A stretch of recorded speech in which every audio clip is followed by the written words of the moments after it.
ازيكم يا حبايبي، يا رب تكونوا بخير. النهارده هنعمل مع بعض البطاطس المتحمره بس بطريقه جميله جدا، وليها دقه بطعم حلو وبسيط، وهيعجبكم كلكم ان شاء الله. هتعشقيها وهتحطيها كمان مع الاكل الشعبي بتاعنا اللي هو البدنجان والعدس الاصفر. يوم جميل جدا وبسيط ومش هيكلفك ابدا. لو اول مره تشوفيني على القناه، انا مروه عبد الغني. هبدا معاكم بالمكونات بتاعتنا.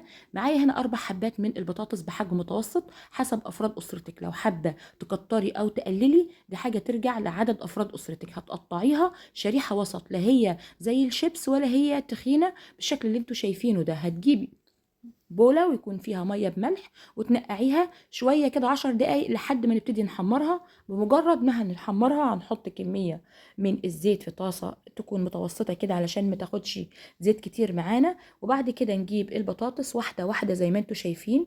ما تحطيش كمية البطاطس كتيرة على بعض علشان ما تتهرسش منك، وكمان تتحمر بشكل حلو وسريع. فاهمين كده كمان الكلام معايا؟ زي ما انتوا عارفين، لو انت حطيتي البطاطس على بعض هتتقصف منك كده وتعجن كمان ومش هتستوي ابدا. لكن كده بسرعه هتتحمر معاكي من الناحيتين. يا دوب 5 دقائق من الناحيه دي و5 دقائق من الناحيه التانيه. لو حابه ان انت تقرصي عليها شويه كده في اللون، تغمقيه، مفيش اي مشكله، مش هيفرق معانا في الوصفه. بس اهم حاجه خليكي معايا للاخر. هي يعني اكله بسيطه بس جميله جدا وممتعه. هتبتدي ان انت تقلبيها بالشكل اللي انت شايفاه ده من الناحيتين. بمجرد ما هيوصل معايا اللون للدرجه دي هطلعها على طول في بوله. وبعد كده نكمل باقي تطليع البطاطس بتاعتنا كلها زي ما انت شايفه كده. اهم حاجه لما تيجي تنقعي البطاطس تحطي نص معلقه من الملح علشان ما تسودش منك. وكمان لما تيجي تستوي معاكي بسرعه وتبقى مملحه وطعمها حلو. هننزل بالحطه التانيه من البطاطس زي ما انتوا شايفين كده.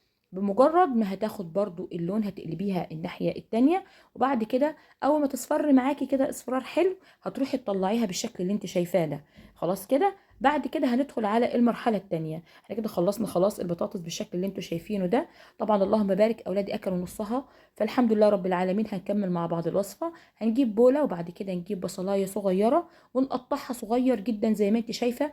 تنعميها على قد ما تقدري. ما تخليهاش تبقى صحيحة ظاهرة قوي في الطعم. تمام. كمان لو عندك بصل احمر هتبقى حلوة جدا جدا، او لو بصل اخضر اللي هو بناكله مع الملوحة هيبقى حلو جدا. الشكل اللي انتوا شايفينه ده انا بحاول ان انا اصغرها على قد ما اقدر. بعد كده هنجيب البهارات. نص معلقة من الملح، نص معلقة من البابريكا، نص معلقة من الكمون المطحون. وكمان معانا هنا نص معلقة من التوم البودر اللي انا عملته معاكم. معلقة من الهريسة وحلقتها طبعا موجودة عندكم على الفيسبوك.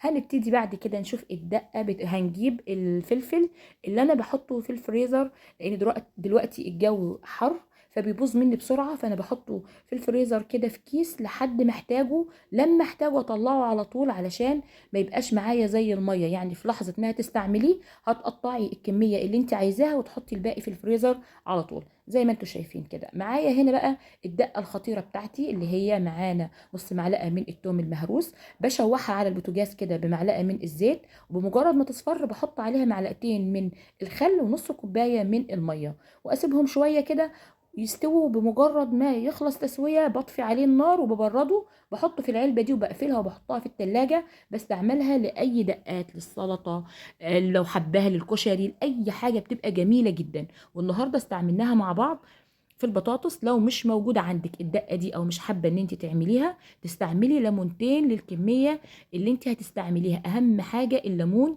يبقى كتير فيها. خلاص كده. بعد كده هنجيب مع بعض المعلقة ونقلبها كويس جدا.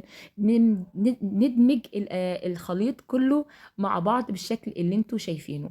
هنجيب بقى البطاطس اللي احنا حمرناها مع بعض ونقلبها التقليبة الحلوة دي. بمجرد ما بتحطي البطاطس على الدقة بتبقى ريحتها جميلة. أنا ريحتها فعلا جميلة جدا. أكلة بسيطة بس هتحبيها، تنفع معاكي للعشاء، تنفع معاكي ممكن في الغدا زي ما أنا عملت كده مع باقي الأكلات اللي احنا عملناها الشعبية النهاردة. هتنفع معاكي في أي وقت انت حباه. وكمان سريعة، ما أخدتش معايا 10 دقايق كده على بعض وخلصناها على طول. تمام. اللهم بارك، حلوة جدا. هنيجي بقى نغرفها كده علشان نبتدي ان احنا ناكلها بالشكل البسيط اللي انتوا شايفينه ده. اهم حاجه الطعم الطعم الطعم. يعني اظبطي ملحك، اظبطي بهاراتك. هي بتاخدش بهارات ابدا غير الكمون والبابريكا والثوم البودر. هنجيب كده العيش بتاعنا وتدوقي الجمال والطعامه النهارده والبساطه كمان. اكله اللهم بارك حلوه جدا. اللهم صل وسلم وبارك على سيدنا محمد وعلى آله وصحبه أجمعين. زي ما انتم شايفين دايما بقول نعمل الأكل اللي أولادك هيحبوه، إن شاء الله يعجبكم وينور رضاكم. وما تنسوش بقى تعملوا لي اللايك والشير والاشتراك، وكمان التعليقات الجميلة ودعوة حلوة بظهر الغيب، ولكم بالمثل إن شاء الله.